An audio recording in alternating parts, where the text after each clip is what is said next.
Hello, and welcome to Discovery Corner. I'm Claire Melvin. Pop the kettle on, pour yourself a glass of wine, maybe even put your trainers on or run a bath, and join me for another journey of discovery. Welcome to June's Discovery Corner. And I'm wondering how. How is it June already? Where has the year gone? In May, I talked about growing and starting to become the gardener of your life. And now that we're in June, we're going to take this a step further by hitting the pause button for a moment and checking in on ourselves. June is probably my favourite month of the year, and that's not just because it's my birthday this month. The sun is up early, arguably a bit too early, but you know, it's there. It sets late in the evening, and we have long days, and it feels like they're full of endless possibilities. But more than that, we have time. Time to get outside in the fresh air. Time to start the mornings with a coffee in the garden. And time to think about where we are and what we want. So ahead of summer holiday season, I invite you to hit pause on your life, check in, and see how you're doing. Before I go any further, I want to ask you a question. And I want you to answer honestly. Not the answer that's rehearsed, the one that you think that everybody wants to hear, but the truth.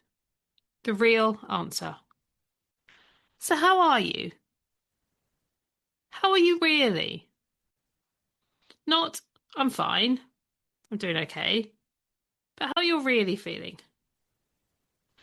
And if you're anything like me, it's easier to say I'm fine, thanks, even though it's so far from the truth. Are you tired? Not just you didn't get enough sleep tired, but the permanently tired no matter how much sleep you do get, and it's never enough. Are you taking care of everybody else, but you're not taking care of yourself anymore? Are you getting by on endless to-do lists and planners and trackers, and no matter what you do, you feel like your lists never go down, like your load never lightens? Or actually, are you genuinely doing okay? Sometimes we feel so conditioned to keep going that we don't just stop for a moment, check in with ourselves, and realise, actually, today's pretty good. And yeah, I am okay. Thanks for asking. So wherever you are right now, that's the starting point. It's exactly where you're meant to be. Not where you think you should be. The disappointment at maybe not doing something, or even the pride and the joy of doing something else. Just the here and the now. Because you can't reset if you don't know where you are. Feel free to press pause if you'd like to think about this, or listen all the way and come back to this. Neither is right or wrong. You do you. Now, I know I can be guilty of saying, yes, I'm fine, when I'm really not. And it's not because I'm doing too much, or when it feels like I'm not doing anywhere near enough. I've reached the point where I'm 50 this month, and I would definitely call myself perimenopausal. I can clearly state when symptoms started, which was December 2025. But I suspect that's more than when I noticed them, rather than when they actually started. So I'm tired all of the time, and I just have so little energy to do anything. And just a couple of months ago, I was exercising every day, and now I'm making myself go out for a walk, and it doesn't feel like it's enough. And I'm sharing this because it's how I'm feeling. I think it's really important to normalise the good days, the bad ones, and all the ones in between. And like you all, I can absolutely do with hitting the pause button, looking at what I'm doing, what I want to do, and seeing how I can have a lovely summer without overwhelming myself in the process. So as we enter June, we're coming up to the halfway point of the year. And if you think back to January, perhaps you made a list, physical or mental, and you're realising that you aren't almost halfway through it. And that's okay. Perhaps life has changed. There are things that you thought you wanted that looking at now, you really don't. Things you had no idea would be near a list, And you've done them. This isn't about giving yourself a hard time. This is giving yourself permission to pause and think about what you really want, what's important to you. And not for the rest of the year, just think about the next 3 months, which will take you up to the end of August. So think about the first 5 months of this year. What have you done that surprised you, that you're proud of? We never seem to stop to acknowledge what we've done. We simply move on to the next thing. Perhaps you had a goal and you thought you'd do something or go somewhere, and circumstances have changed. We couldn't have foreseen the instability in the Middle East and the impact that has had on all of us. And if things have changed beyond your control, it's completely understandable that you may not have reached your goals. So give yourself permission to be compassionate. Is it still achievable? Do you still want it? And if you've changed the time frame, how does that feel? Because life happens. What you think you want, maybe you don't. Or maybe it becomes unachievable, or at least you postpone it. And that's why we do these periodic check-ins, to see how we're doing, to see how we're feeling, to look at what we're doing and to reflect on whether it's still what we want. And if it is, crack on, go for it. And if not, there's no shame in acknowledging shifting goalposts. Quite the opposite.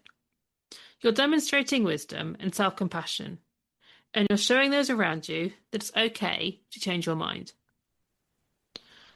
So having done a bit of a check-in to see how you really feel, and you've done a bit of a reflection of the last few months, the next step is to look forward. Now, this isn't about goal setting, and it's not really about goals at all. This is about intentions and directions for the summer. Rather than do a mind dump of all the things that you want or you need to do, and yes, there can be a time and a place for that, I want to ask you 3 questions. Again, you can press pause and answer them, come back to them later, whatever feels good for you. So question 1, what do you want more of this summer? It could be laughter, fun, time with friends and family. It could be drink more water. Doesn't really matter. What matters is that it's yours. Question 2, what do you want less of this summer? Guilt? Social media? Saying yes when every part of you is screaming no? Because we've all been there. And finally, question 3, what is the one thing that you want to do, try, or start before September? And just pick one thing for you. It could be booking a night away, starting the book in your to be read pile, maybe booking on a course, trying a new restaurant, going to parkrun. Whatever it is, it's something that you want, something that lights you up inside, and maybe scares you a little bit too. So the summer isn't about being crazy busy. It's about being intentional, listening to your body, taking some time out for you. Even if it's 5 minutes, you can have a coffee. When you're on a plane and the oxygen masks come down, you're told to put yours on first.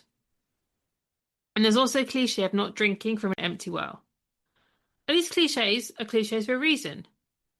So rather than summer of overwhelm, can you have a summer where you slow down, you make memories, but in a way that doesn't leave you stressed and exhausted? If you think about summer like Spain in the summer, what happens? It gets to lunchtime and it's siesta time. So rather than push through with the heat, the pause button is pressed. And as the temperature starts to drop, everything comes back to life.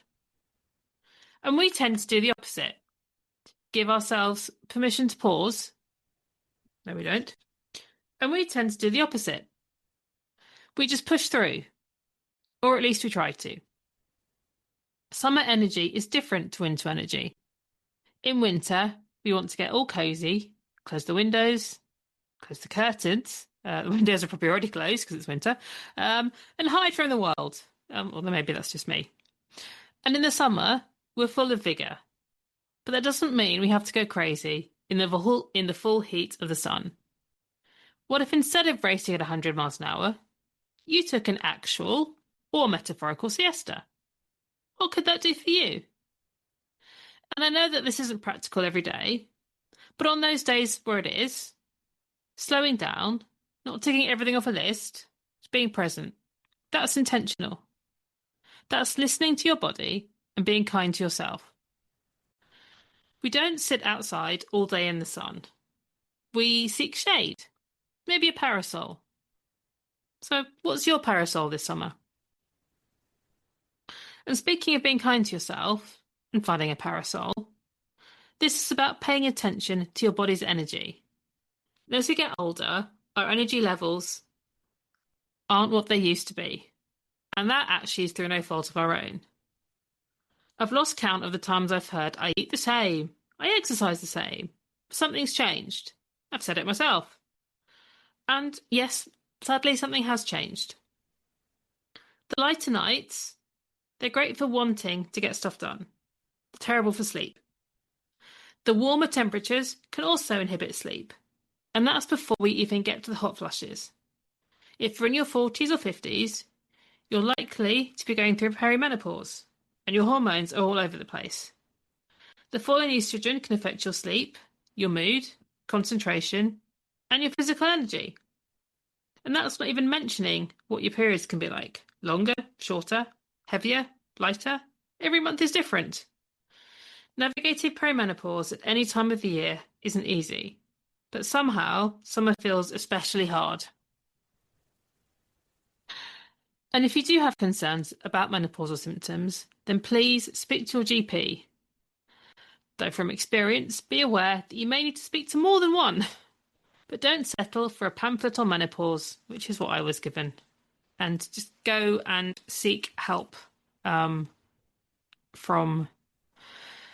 your GP, another GP, gynecologist. Speak to your friends, see what they get help from. Just don't suffer on your own. And as we were just speaking about energy, I like to think of it in 4 ways. So number 1 is our physical energy. So this is your body, your sleep, your movement, your nutrition and hydration, i.e. what you eat and drink every day. And it's your foundation. Then we have emotional energy, who and what fills you up or drains you. And not all tiredness is physical. The weight of others is a real feeling. Thirdly, mental energy, the cognitive load, the to-do lists, managing the kids' pickups, the appointments, the to-do lists, the job, the house, the finances. It's exhausting. And finally, there's purposeful energy. What time are you spending on the things that light you up, that bring you joy, that give you purpose, that make you you?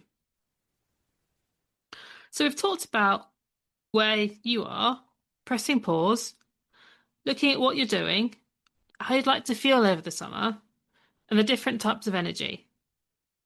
Now let's move on to something practical, so you can take something away with you. You can look at it like a toolkit, but it's summer. So let's go for your beach bag. You're spending a day at the beach. What do you take? Sunglasses, suntan lotion, a towel, maybe a book, some water, bucket and spade. This is that, but for you. So firstly, sleep. Summer can disrupt sleep, the lighter and the warmer nights. And as I said a moment ago, if you're perimenopausal, you may also experience night sweats, waking up in the night, being thirsty, needing the loo. Some tips for you be to try and keep your bedroom cool. Use an eye mask or blackout curtains, and avoid alcohol and caffeine before bed. And if you can create a bedtime routine for yourself, then that is an absolute game changer. Secondly, nourishment. You've no doubt heard about eating a rainbow of colour. And in the summer, it's so much easier to do that. Salads, berries, protein, also fibre, and eating with intention. And if you fancy the ice cream, have it. Enjoy it. Thirdly, hydration. Drinking water and staying hydrated is so important, especially if you're experiencing hot flashes and night sweats, as these increase fluid loss. Carry water with you, but you can add lemon, mint, drink squash, whatever you want to drink, just keep drinking. So movement is next. Move your body in ways that that maybe doesn't feel like exercise. So potting around the garden, go for a walk. Does your local park run a park yoga on a Sunday? Did you know that there are 8.9 million fractures every year in postmenopausal women, and 1 in 2 postmenopausal women will develop osteoporosis? And this is why it's so important to have a diet with calcium and vitamin D, but also to do resistance and strength training. So finding an exercise that you enjoy and you can stick to, and that future you will thank present you for. Fifthly, it's rest. And rest isn't sleep. It's intentionally switching off. Sitting in the garden, drinking your coffee, reading a chapter of a book, it's your siesta, your downtime. Next, you have fun. There's little pockets of joy every day. Dancing around the kitchen, laughing with your friends, or at them. Doing something you loved as a child and stopped a long time ago. Something spontaneous. Something that makes you smile. And connection. Summertime, we find ourselves being social, which is great. But too much of a good thing can be draining. So be intentional about the relationships and the people that nourish you and feed your soul. And finally, in May, I talked about being the gardener of your life. And again here, I'm talking about pruning. This is saying no. Cutting back on the things that you don't want to do so you have space for the things that you do. So this is your summer beach bag. And this is how you can enjoy the next few months. The sun is out, and it's a great time to take the foot off the pedal, enjoy yourself, and make precious memories. So be kind to yourself, listen to your body, and you don't have to plan everything. Some of the best times are unplanned. They're spontaneous. Dancing in the rain, enjoying the moment, taking the pressure of everything and everyone. Don't think about the endless to-do lists, the goals that you're meticulously cultivated. Listen to your body, take it easy, and enjoy what's coming up. Think about those 3 questions I asked earlier. What do you want more of this summer? What do you want less of this summer? And what is the one thing you want to do or try or start before September? And if I were to speak to you in September and ask you, how was your summer? How did it feel? What would you like your answer to be? And then go make it happen, but intentionally, listening to your body. So as I draw this episode of Discovery Corner to a close, I'm reminded of a quote by Anne Lamott. Almost everything will work again if you unplug it for a few moments, including you. So go and unplug yourself. Take your siesta. Pack your beach bag and enjoy the summer. You deserve it. So thank you for listening. Have a great summer, and I'll see you on Discovery Corner soon. Goodbye. Thank you for spending your time with me today. Look after yourself, and I'll see you again soon. Stay curious and keep discovering.